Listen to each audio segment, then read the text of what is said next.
दूसरा चुनाव है जो बिहार बदलाव का चुनाव है। 1952 का चुनाव देश बदलाव के बाद चुनाव हुआ था और यह बिहार बदलाव के पहले का चुनाव है।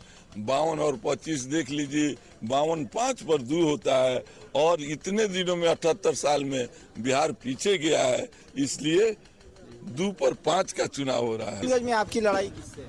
हमारी लड़ाई किसी से नहीं है, लड़ाई जनता से है कि जनता सही उम्मीदवार को चुने। आज 3 तरह के उम्मीदवार हैं जो सीधी लड़ाई में है, चाहे एनडीए के हों चाहे इंडिया के हों। एक जो है सो ठेकेदार हैं और एक रंगदार हैं। तो और विपक्ष के लोग बता रहे हैं कि गोविंदगंज हमारा था, हमारा है और हमारा ही रहेगा। इस पे क्या कहना? गोविंदगंज किसी के बाप का ना है।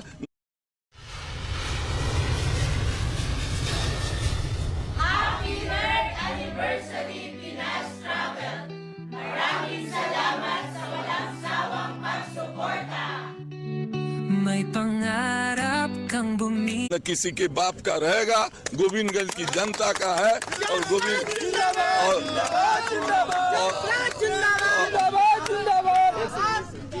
गोविंदगंज की जनता का है और गोविंदगंज की जनता का रहेगा। गोविंदगंज ऐसे कहने वाले लोगों को 14 तारीख को गोविंदगंज की जनता पानी चढ़वा देगी और जो है सो अपने बिल में चले जाएंगे। इससे ज्यादा बात हम आप बाहुबलियों से आपको डर नहीं लगता है क्या? कौन है बाहुबली? जिसके पास इतनी जनता का समर्थन है वह बाहुबली है। गोली चलाने वाला, बंदूक चलाने वाला, रुपया कमाने वाला बाहुबली होता है क्या? इतने बड़े पैसे वाले लोगों से आप चुनाव लड़ रहे हैं, मतलब कि लगता है कि इतना पैसा आप भी खर्च कर पाएंगे? हम कहाँ से खर्च कर पाएंगे? आप हमारी हैसियत जानते हैं, आप नहीं भी जानते हैं तो यहाँ की जनता जो है मेरी हैसियत, यहाँ की जनता भी मेरे घर से, द्वार से, आंगन से, मेरे भोजन से और मेरे बिछावन से परिचित है कि मैं जो है सो किस स्तर का जो है सो उम्मीदवार।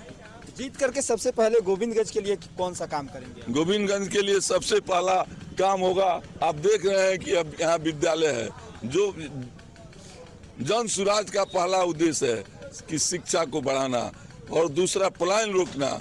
पलायन रोकने के लिए 1 साल के अंदर में, और जो लोग छठ में लौट आए हैं घर पर, जो छठ में घर पर आए हैं बाहर काम करने वाले लोग, 10 से 15 हजार वेतन के लोग, रोजी रोजगार वाले लोग, उनको अगर सरकार बनती है 14 तारीख को तो यहाँ के लोग पलायन के लिए नहीं जाएंगे, रोजी रोजगार के लिए नहीं जाएंगे। और इसके साथ जन सुराज ने सभी परिवार को गारंटी कार्ड दिया है कि 20,000 का महीना आपके परिवार में जरूर आएगा और किस रूप में आएगा तो 10 से 15 हजार का रोजगार देगा। और आपको अगर बूढ़ा बूढ़ी है तो 4,000 पेंशन देगा और आपका बच्चा 6 साल से 15 साल तक का बच्चा है उसको जिस विद्यालय में कहेगा सरकार अपने पैसा से उसको जो है सो शिक्षा देगी।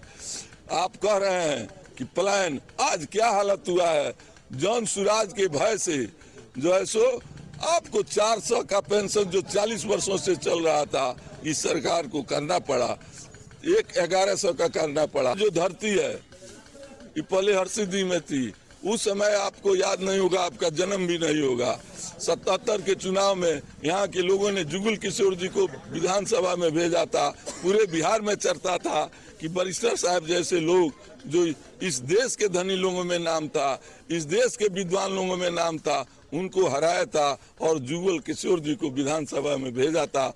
तो उस समय भी हरसिद्धि का गुणगान हुआ था कि धन महान है जनता, कि ऐसे गरीब के बेटा को जिसका फटा हुआ कुर्ता और फटा हुआ धोती है उसको लोगों ने विधानसभा में भेजा है। वही हाल इस बार भी जनता करेगी कि एक किसान के बेटा को जो है सो भेज करके वहाँ भेजेगी। मतलब फिर से इतिहास रचेगी। इतिहास रचेगी। तब तक के लिए बने रहिए, आगे की अपडेट के लिए।